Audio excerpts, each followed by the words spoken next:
Buff Nation, what is going on? What a game. What a game. The Buffs are carried to victory by Charlie Offerdahl and company, and we destroy the Utah Utes 49-24.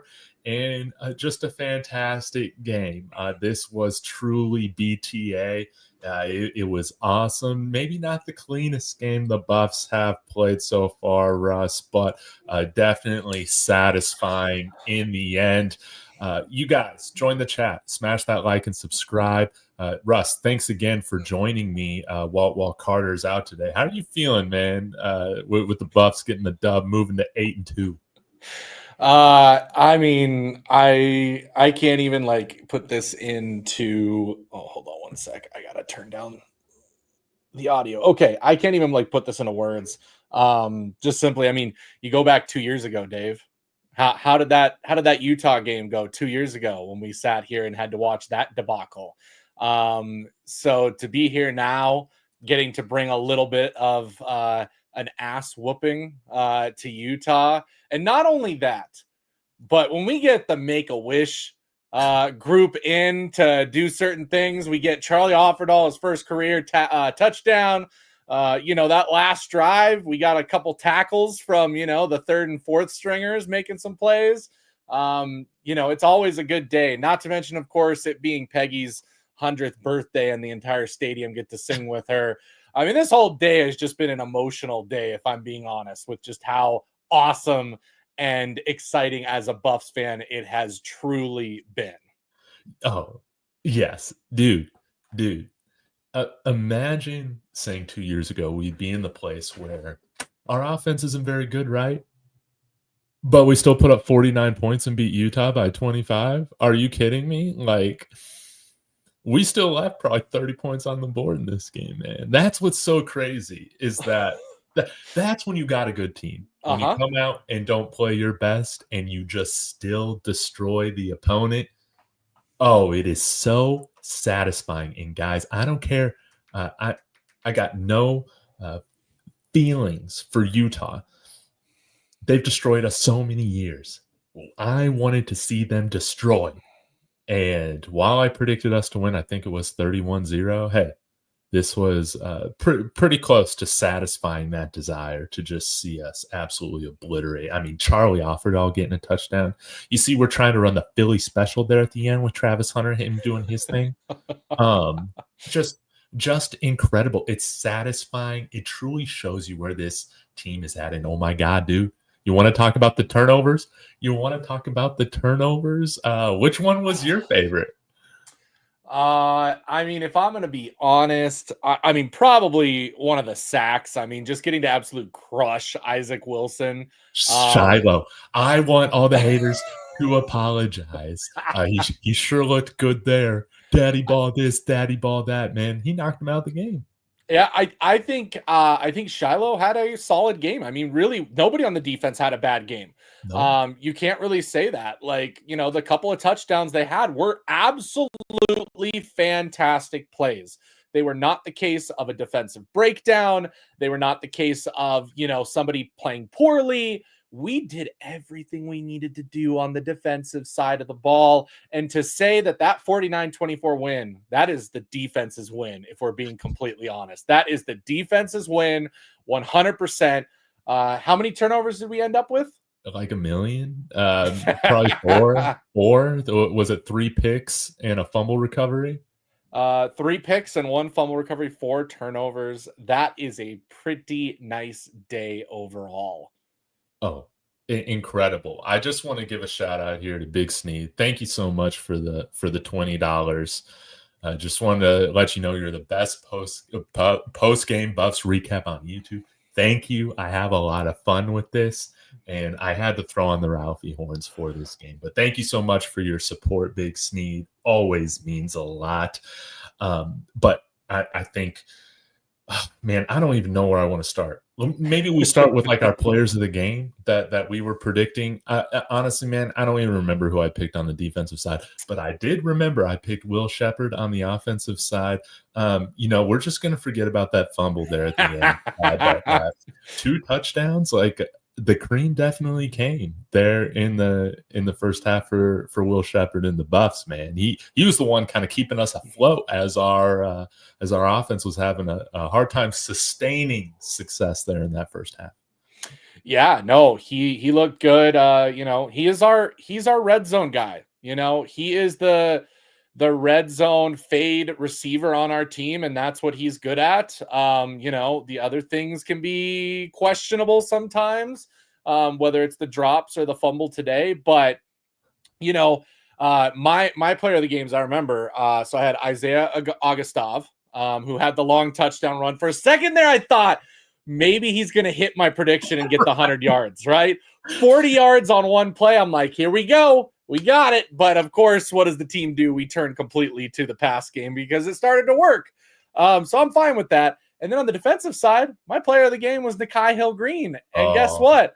I'm pretty sure I would consider him potentially the player of the game. He absolutely took it to the run game of Utah, got the interception, was all over the field again. You love to see it when the announcers are talking about him constantly because of how much he was involved in the game. So I absolutely love those decisions. Nikhai Hill-Green is an absolute baller. Absolute baller. He sure looked like an NFL linebacker in this game, man. He was doing everything fantastic in pass coverage. Dude, when he hurdled that offensive player after that interception, I was like, okay. I think we can all acknowledge, like, sometimes I feel like our offense doesn't carry a killer instinct to it. This defense, man, they're always making plays when you need them to. And to open up the second half with a pick, it was just beautiful from Nikhai Hill-Green. I think, Joel Klatt made a very good point on the broadcast, which was when they zoomed in on Warren Sapp.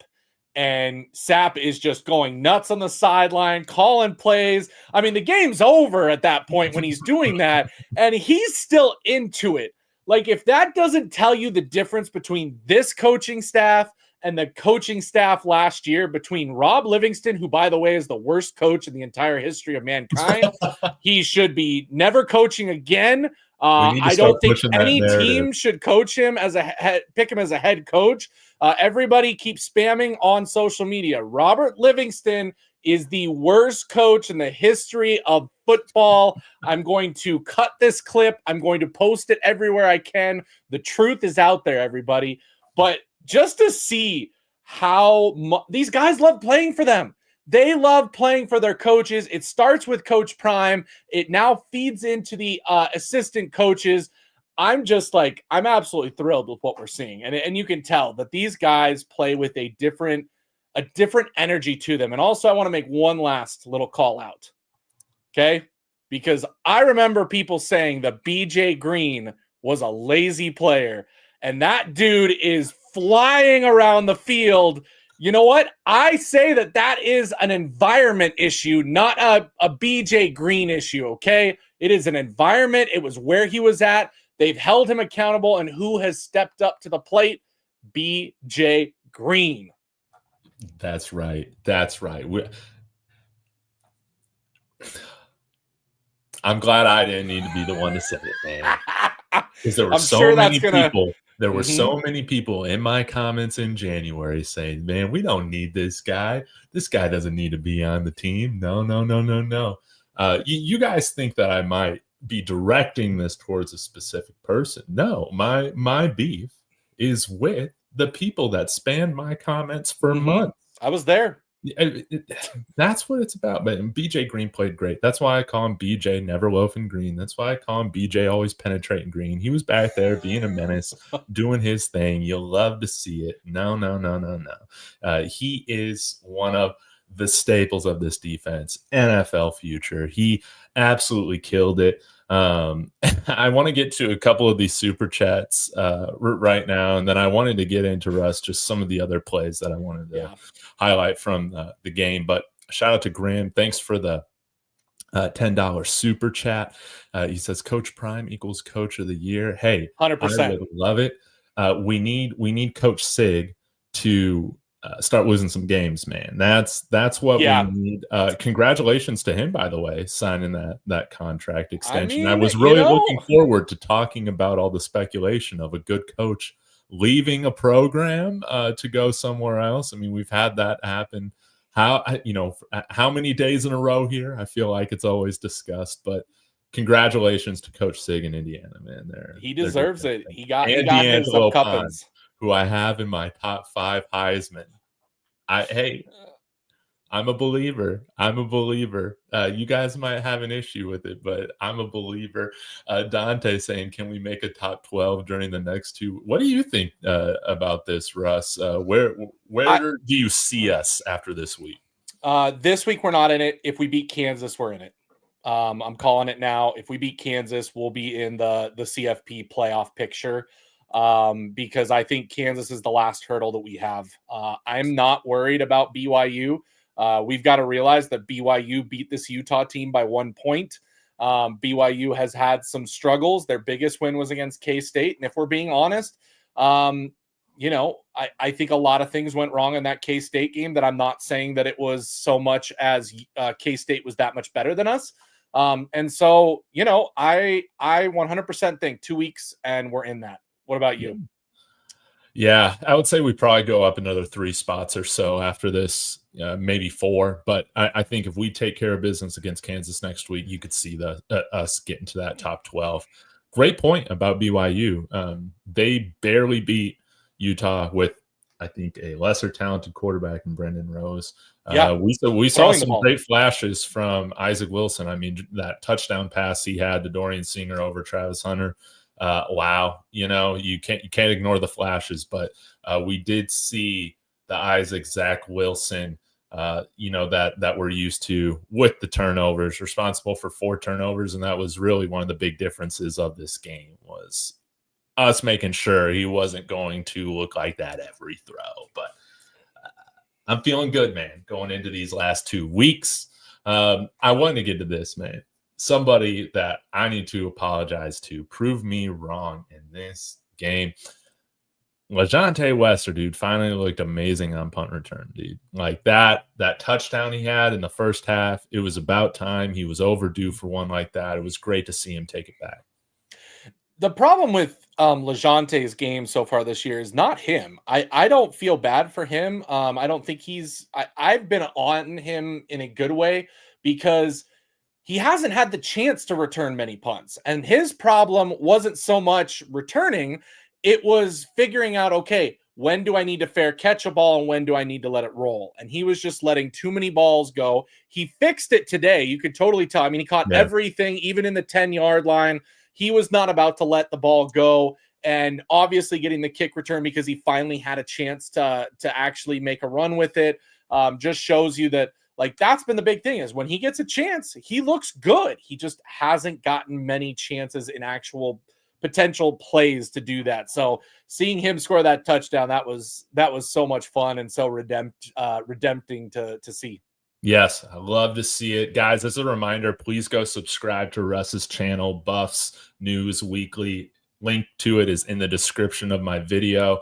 Anybody watching on Facebook, smash that like, follow along, and shout out to Coach Barry sending $10. Looks like he won big again today, so that puts his winnings like close to $45,000 on the year on the Buffs. Good Lord. I might need to invest some money with you, because I don't win money.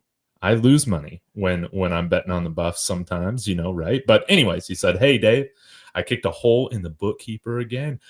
$9,545. Dave, I'm putting my application in for a Rock Casino bookkeeper job. He'll probably get fired this week. Beat him so many times now with CU. Everybody's getting paid.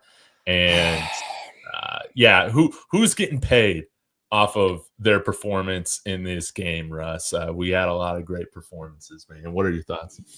I mean, first, Coach Barry, I'm very happy for you. I live in a state where I can't bet easily, and the only place I can bet is like shut down half the time, which has been frustrating because last year before the TCU game, I tried to get over there. They were shut down before I could drop money. This year, I went several times in the offseason to put Travis at the Heisman. I was going to do Travis, Shador, the over on the win-loss and the Big 12 championship, I would have been rolling. So, Coach Barry, win some money for me because you are absolutely just rolling in that money. Enjoy it this season. Enjoy it this off season. I'm sure you can go on a nice vacation, maybe send us some pics in the chat or something and really enjoy it. But as far as people making money, Nikai Hill-Green just continues. His draft stock just keeps skyrocketing. BJ Green, his draft stock keeps going up. Amari McNeil is just stock overall, just continues what he's doing at the defensive tackle position. Arden Walker is coming on now. I mean, I was a little bit down on him going into this season because I didn't think he had a great year last year, but just seeing him with this, unbelievable. There's just so many. Hey, Cash Cleveland, he is the starting center for this team. There is no doubt about it. Let's all start this. We need to start a petition and send it off to Coach Prime. Give the kid the scholarship, okay? There's no telling me that he's going to go down in play in the next 3 years. Give Cash a scholarship, please. Right? That's what we need. Everybody's getting paid, man. DJ McKinney, want to give him a congratulations. I think I heard that this was his first career interception, so happy to – is that true? Or does he have one earlier this year? I also felt like he had one at Oklahoma State. I could have sworn when we were recruiting him that he had one at that point. But let me double check. You keep going. Okay. Keep going. And I guess this was Charlie Offerdahl's first career touchdown. So, hey, that's – man, it's awesome. I love to see it. So congratulations to those guys. Yeah, and Chidozie Nwankwo, I thought, had another really strong game. I mean, Utah, we knew the game plan. They're going to come in here, try, keep the score close, muck things up, and they weren't able to get their run game going. Mekhi Bernard was shut down in this game. I'm not sure what he did from a yards total. I'll need to pull up the box score here, but we got them out of the flow of what they wanted to do on offense. Credit to Utah for adjusting on some of those drives in the second half. Their tight ends, man, came up with some amazing catches, but this defensive front seven was so good. 3? No, somebody in the chat asking how many picks we had. And congratulations to Miss Peggy Copham. 100 years old. Did you catch any of the stuff on Big Noon Kickoff and yeah? I was as emotional as Peggy was seeing that and just seeing how much they love her. I mean, all of this stuff. The thing is that now that we've been around this team for 2 years, and the fact that we get the behind the scenes that we do with this team, you've got to admit that you feel a lot more connected to this team and these players and just the emotion of it than I've probably ever felt with a sports team, just because we know how much about them.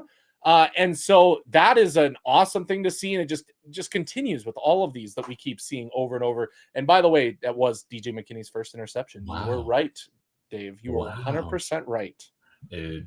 And we're going way too long without talking about Travis Hunter, man. I mean, we'll get to that. I think we should have an entire segment on Travis Hunter because, as my thumbnail on my end says, Travis Hunter just won the Heisman Trophy and will be the second Heisman winner in Colorado history. Oh my gosh, dude! It did.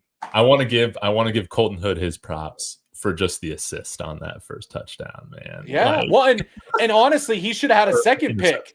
That one throw on the third and long. That was the announcers kept saying, "Oh, Colton Hood dove for that ball." No, Colton Hood tripped up in the tight end's feet and fell, and as he's falling, the ball goes over his fingertips. If he doesn't fall, he's easily getting an interception. So Colton Hood could have had pretty much 2 massive plays in this game, not to mention he also had the big kick return that went for about 30 yards. So Colton Hood the Hood brothers are about to own CU for the next couple of years. Dude, I want to see Colton Hood get that touchdown, man. There's just always something getting in the way. He's always tripping on something there at the last second. But he looked great on kickoff return today, by the way.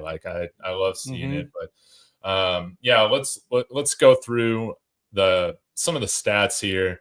Shout out to Quentin for the $2 super. Thank you so much. Says running back line should go Augustive, Welsh, Charlie, and then Hayden. I don't want to get negative today. Let's bypass it. Okay. Let's not talk about that. I don't want to go down on somebody after this kind of victory. Hey, but yeah, I think Charlie, he elevated himself today, man. He was great on that touchdown run. Carried the bus. I knew it. I saw Charlie in the backfield, Dave, and I got up and I started saying, "It's gonna happen! It's gonna happen!" And he forced it. Like how Utah didn't know what was about to come. Like the one play that he gets in, first and goal, and you're not sending everybody. I absolutely love that he still got in because I was worried. When you got Colorado's version of CMC there in the backfield, I don't see why you're not stacking the box.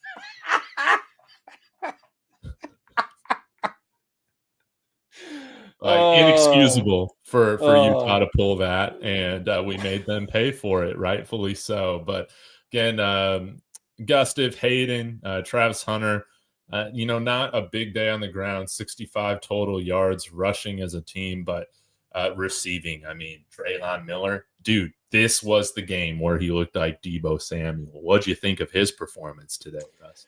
That touchdown, man, I was so excited and glad that he got that because, yes, it was an unbelievable throw. It was also an unbelievable catch, an amazing play for Drelon to stay up from 2 tackles. I mean, he caught that with about a guy on his back at the 10-yard line and ended up in the end zone.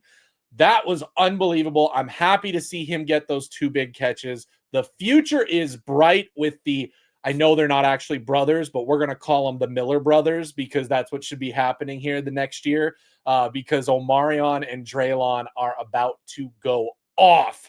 Outside of losing Travis, which of course nobody can replace Travis, we could honestly have an even better receiving room next year with some of the skill that we are bringing in, the speed, the development that we're going to see between Omarion, Drelon, Cam Michael, the receivers that we're bringing in with Adrian Wilson and Quinnell Farrakhan Jr. Both those guys are going to play next year and be difference makers. Guys, this is not the end. This is not the end of what Coach Prime is about to do. And it's the biggest reason why Coach Prime is not going anywhere. He can see it too, what is about to happen at this juncture. Unlike, unfortunately, that was the retirement game for probably Coach Whittingham over at Utah because he's on the way out. They've talked about it. They say maybe he'll come back because of how bad this season is. But if I'm him, I just ride into the sunset as the great coach that I am and just say, you know what?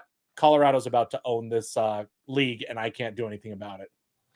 I love it. About time. Again, this was our last victory against them, as you pointed out, Russ, on Wednesday, was 2016. And this just felt so good. I want to get to a couple of the other super chats and then dive through some more of the box score. But Coach Barry, again, thank you so much for the $10. He says, I got to share the wealth again with you and your great podcast, buddy. Let's go, Buffs. Hey, appreciate it, man. And, thanks for being a subscriber to the membership guys. Selfish plug right now. Exclusive content coming out now on a weekly basis. I think I have 6 channel members. It's just one tier, $5. You're going to just get me a little bit more often on some random rants. I did like a little halftime live stream today and all that. So if you guys want to join, that's always greatly appreciated. But biggest thing you can do right now is go and subscribe to Buffs News Weekly. You on your way to like 5,000? Is that where you're going to right now, man? We are. We had a great week. 200 subs this week. So, let's keep that momentum rolling as the Buffs win, we win. And hey, sure enough, we're doing great. Yes. And I think the recruits had to be impressed, man, with everything that was going on. I bet when we saw those holding calls in the first half, I bet Michael Carroll was like, yeah, I come here, I'm starting day one, right? So when it comes to the recruits, it's been interesting the last, 48 hours, more stuff with that. Michael Carroll's dad was on some Alabama forums saying, don't worry, guys. We're just going to have fun. He just wants to go and enjoy the weekend. Has nothing to do with us wanting to commit there. I'll make sure of it. Here's my point when to say that. I don't think anybody has come to Colorado and experienced what they experience here. I bet that dad undersold what was about to happen, with this weekend, not to mention that once Carroll gets here, enjoys the weekend, gets to see the star-studded nature of it. I mean, where would you rather be? Would you rather be in Tuscaloosa, Alabama, the city, or Boulder, Colorado? I get it that Alabama was the mecca of football with Coach Saban. I get that they're still going to be on the national scale, but now that Colorado is, and it's in the way that it is with Coach Prime, with the celebrities that were out this week. I mean, geez, was this a star-studded game with T.O., Chad Ochocinco, all of the different rappers who I have no idea about. Okay, I won't even act like I do. All of those, T.O. back again every single week. Mm-hmm. It's just constant here. And to tell me that his parents and him don't come in here, see this weekend, enjoy it, and not say, like, we have an opportunity here to do something big on a very big level, and not only do it big, but enjoy the trip extra much. What do you think, Dave? I mean, if you're a recruit, I get we're a little biased because of our relationship with the team and the city, but how can you not? Hey, if it wasn't that serious, it would be an unofficial at this point, right? True. It's true. Yeah. I mean, I don't know. When it comes to the recruits, though, I guarantee you it was a big weekend for us. I have a feeling that next week is going to be the week where we start seeing the big commits and flips, because we're less than 2 weeks away from signing day. Isn't it December 7th? Yeah, something like that. So yeah, one of the first weeks of December. Yeah, it's coming up real quick, and yeah, I feel good about flipping some of these guys. I feel great about Alexander McPherson on the defensive line. We'll see if we can flip. I mean, even if we get one of these guys in Michael Carroll, London Merritt, or Nathaniel Owusu Boateng, I mean, that'd be crazy. But if we get multiple of them, man, my mind's going to be blown. It's just going to be insane. You can't tell me that Boateng being back again this week, seeing this game, seeing Nakai Hill-Green and what he's doing on this field and how much recognition and attention he's getting, you cannot tell me that he sees that and doesn't want to come here. Okay? Yeah. Like, who knows when Michigan's going to come back to power? Okay? It's going to take a little bit of time. Now, if they got Bryce Underwood, maybe, yeah, they're back in it. But if they don't get Bryce Underwood, they don't have much going on there. And so I think it comes down to maybe that, but Colorado, we're about set for a new dynasty. We're calling it already. If this continues the way it's going and Coach Prime is here, I have no doubt about it that we are going to see the resurgence of that 80s CU attitude where we were always, in the top 25 every single week and on that conversation, just like all the other Blue Bloods. No doubt about it. Coach Barry saying also, what I liked today most was our young guys like Drelon Miller, Colton Hood. They're balling out in front of the IMG beasts. Seton, Cash. Yes.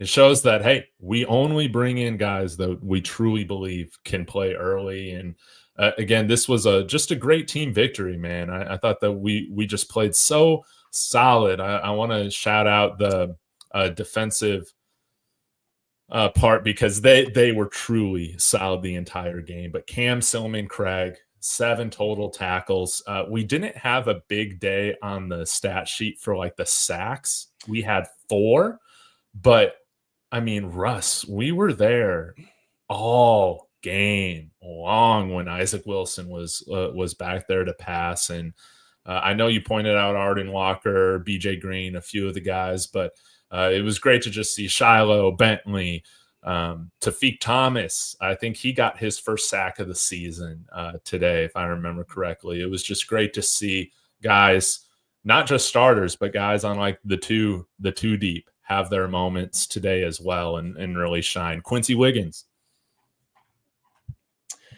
Yeah.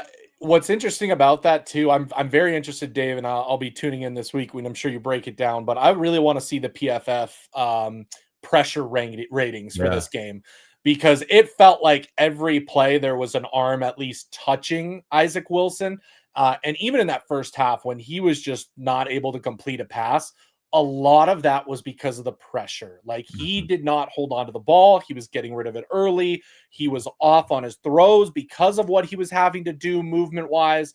So in all honesty, like, he could have had a lot worse. I mean, he ended up with 50% completion rate. Like, that's absolutely insane. When he started the second half going, 9 of like 12, I think it was the stat on those like first couple of drives. So outside of that, the defense completely shut him down. And let's talk about it. Everybody has said that I don't know why, okay? It's people who don't watch Colorado. Colorado doesn't have a run defense, okay? Colorado has a run defense. We are probably one of the better run defenses now in the country. I'm ready to see the stats, because 28 yards is the leading rusher. Dude, we held them to 1 yard per rush. That is, come on, everybody in the chat. If you're in the chat, that is just a round of applause moment. 1 yard per rush. Because what happened last year, Dave? What happened last year against Utah? Oh, dude, they must have had a 6-7 minute drive to run out the clock. We couldn't even get the ball back. I'll still remember it. Yeah. 50 attempts for over 6 yards a carry. And this week, 30 attempts for 1 yard a carry. Oh my God. That's why Coach Prime is in the talk for Coach of the Year, and why Rob Livingston will win Assistant of the Year, even though he's the worst coach in the world. Yeah, we can't. What we're doing in spite of Robert Livingston, it's just credit to Coach Prime. Shout out here again, Coach Barry says, let's give one more round of applause for walk-on running back Charlie Offerdahl. Scored a TD today. Just fabulous, man. Way better than Rudy. He gets his movie. He should get his movie, and he actually scored a touchdown, unlike Rudy. So, I think that's the direction where football and movies need to go, is with Charlie, and maybe have a little cameo there from Cash Cleveland. When it comes to that, I mean, I'm very excited to watch Well Off tonight, because I want to hear what that sounded like. If anybody in the chat was at the game, I want to hear what that Charlie touchdown sounded like in that stadium. Yeah. Because everybody knows what was on the line and what was happening right then and there. Russ, this is just so crazy. Again, 49-24. Utah had an 11-minute advantage on time of possession with us. And if that doesn't just show you how talented this team is, like, if we can lose in time of possession by that amount and do what we did on the scoreboard, winning by 25, it just shows you that, hey,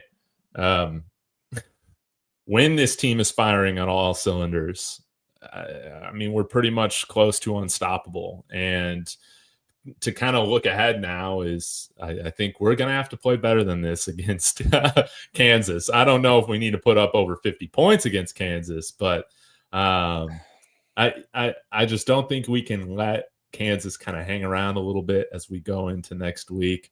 But I think we're going to be up for the challenge, man. There was a lot going on. Yeah, Utah had some things breaking their favor in the first half, and we course corrected enough to just totally kick their butt. What's been funny, Dave, the last 2 weeks, would you say the offense has actually played well when it really comes down to it? Like, have they been? I mean, the score is 49. I get it. But it felt like for a majority of that game, we could get nothing going offensively. Yeah. And it felt like that last week. And then you look at the stats. You look at Shador's stats. You look at the score. Guess what, guys?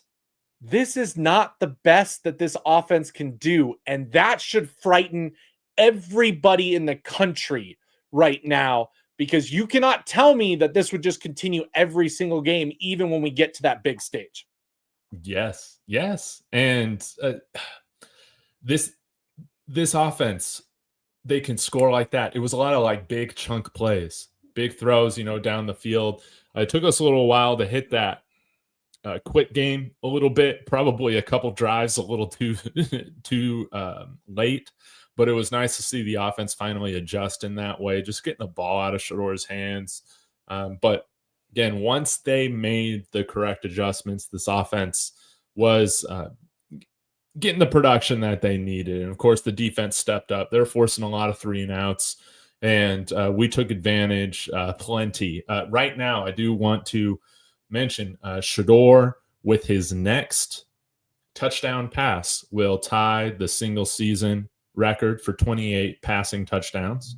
And I think he's maybe 5 or 6 yards away right now for breaking the single season passing record that he set last year with like 3,228 yards. I think he's at like 3,222 right now or something like that, if I did my math correctly. So you're going to see him break records, and especially if we can take care of business, get into postseason play.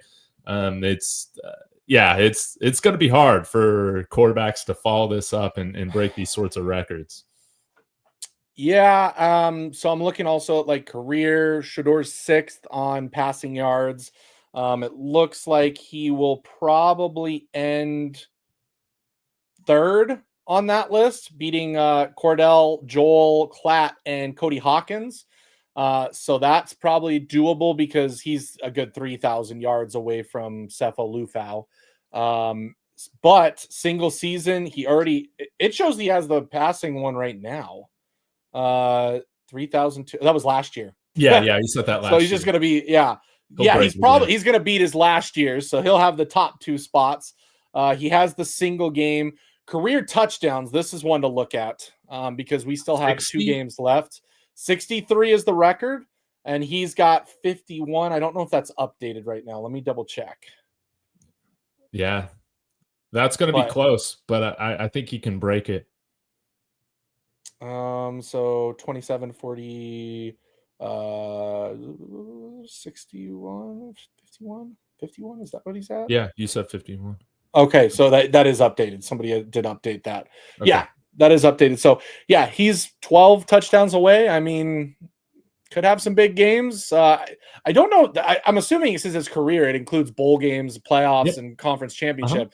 So as long as he's going to get it, because if we get to the Big 12 championship and at least a bowl game or at least the CFP, he's going to get that record. So he'll be in the record books for sure as a player here at Colorado, which is an awesome thing to see what's going on. And I don't know if anybody else will get on any records. I haven't looked. Travis Hunter is closer to receptions, it looks like, in a single season. So we'll see. We'll see if we get some more records coming from some of the other guys. Beautiful. I do want to give a shout out here, GK joining the channel. Thank you so much. It's just a few dollars a month, and you get some cool emojis. So throw them in the chat. I got a Peggy one, I got a South Park Cartman one, and Chip Prime. Keith sending $5 your way, Rob, saying shout out Charlo, got that touchdown. Beautiful. And then Coach Barry also getting on the recruiting front, saying, hey, we need to go after Stephon Shivers, 6'5", 370-pound offensive tackle, running back and defensive line. Wow, you don't see that kind of position combination very often.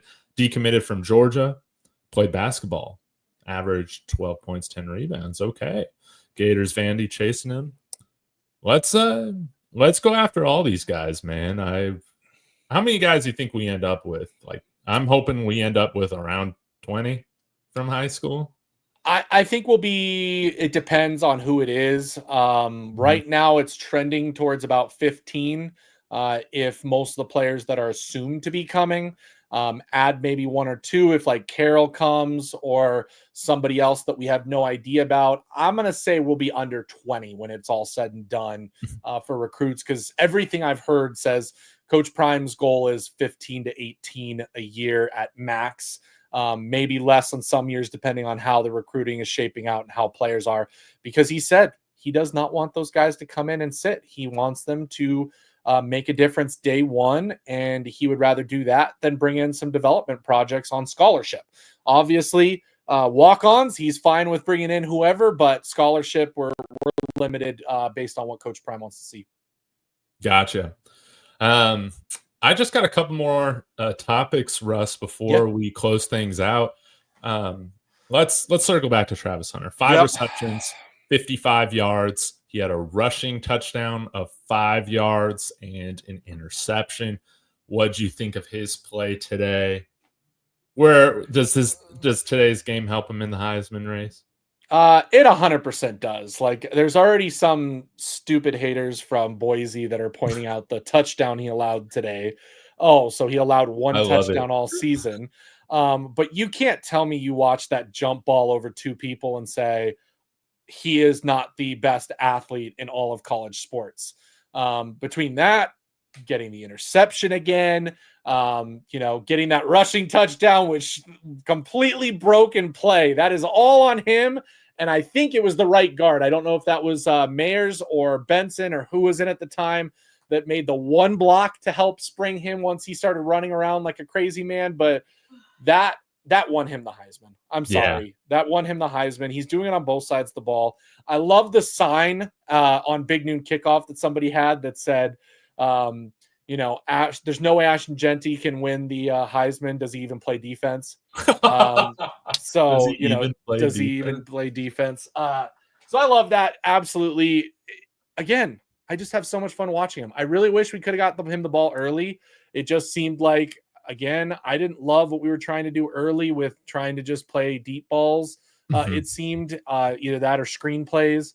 Wasn't loving that. As soon as that stuff stopped working, we need to transition a lot quicker as an offense rather than, doubling down and tripling down and then finally making a change in that second half where we finally came more alive. So yeah. What about you? What is it like watching Travis Hunter on a week-to-week basis? It hit me in like the third quarter. I was like, man, we only have a handful of games left before it's over. And I started like getting really sad. It was like, 2 seasons is just not enough of this, man. And guys, just cherish it. Have fun every time he's on the field. You only get to watch him play live in a Buffs uniform for so long. And hopefully we can finish this season with a miraculous finish and get as many games as possible with him and Shedeur wearing the black and gold. But he was fantastic today. He had his Heisman moments. He made those Heisman plays. Shame on the refs again, man, for giving him an unsportsmanlike for the Heisman pose. He threw the ball after the Heisman pose. He threw the ball into the crowd from the field, which you can't do. Oh, yeah, that will get you a flag. That will get you a flag. He Heisman, he ran away, and he just chucked the ball down the field out in play, and so that was what got him the flag. Yeah, well, speaking of the refs, do you think Mark Harlan, Utah AD, is going to come out and say this game was stolen from them? I mean, I don't know, Dave. 49 points, that's something to definitely complain about to the refs. I would blame them on allowing 49 points for us. So 100%. He should definitely be investigating how the refs did this game. Yeah. Man, okay. Last question. Saw USC just threw a pick 6 to the Nebraska Cornhuskers. Oh, no. They're up 7-0. Who are you rooting for in this game? The Nebraska Cornhuskers or the USC Trojans? Both, I think, still fighting for bowl eligibility. I am rooting for a tie and for the Coliseum to just collapse inward on both teams. That's what I'm looking for.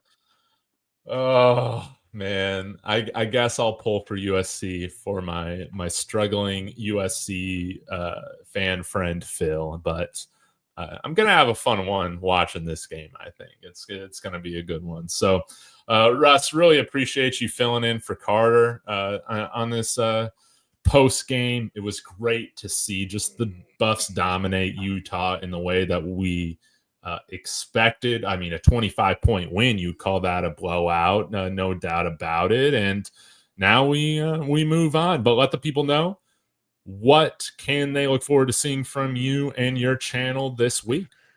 I've got something big coming. I'll go ahead and tease it here and let people know, but I am right now having conversations and scheduling Duke the Scoop to come on the podcast at some point, potentially this week, depending on his schedule. He is in Boulder or heading to Boulder this week. So he was talking to me about that. So, if you guys want to be aware when that goes live, my hope is to have it a live one so you guys can ask questions in the chat. It's awesome. But it's up to him, and I'm excited to get him on and chat about his newfound, connection to the Buffs, where he's just everywhere Buffs Nation. And I'm happy we have him, because I think he was one of the best national recruiting analysts out there. And so to have him now be a part of it, absolutely love it. So yeah, we'll have that. And then, of course, tomorrow we'll have some more post-game stuff. We'll chat during NFL football. Come hang out. And then, we got Wednesday night again this week, where we're going to preview the Kansas game and see what's going to happen with Colorado and Kansas, that really, really big test here at the end. So really excited for that. And this is such a good week. It's going to be a great week. Another good week. I love it. I can't wait to see that collaboration with Dukes and you, Russ. It's going to be a lot of fun. And man, I can't wait. Russ, my birthday is next weekend with the Kansas game, right? Is it on Friday or Saturday? The game? Yeah. Saturday. Okay, my birthday is on Saturday then. So Buffs are going to get you a win. I need a win, man. I need a win. So everybody, thank you so much for tuning in. Buffs advanced to 8-2, destroy the Utah Utes on the back of Charlie Offerdahl. Just had to say it one more time. Y'all be sure to like, subscribe, comment on the way out. Go subscribe to Buffs News Weekly, because you don't want to miss that interview with Dukes. No way. I'll be back again tomorrow. And until next time, guys, Sco Buffs.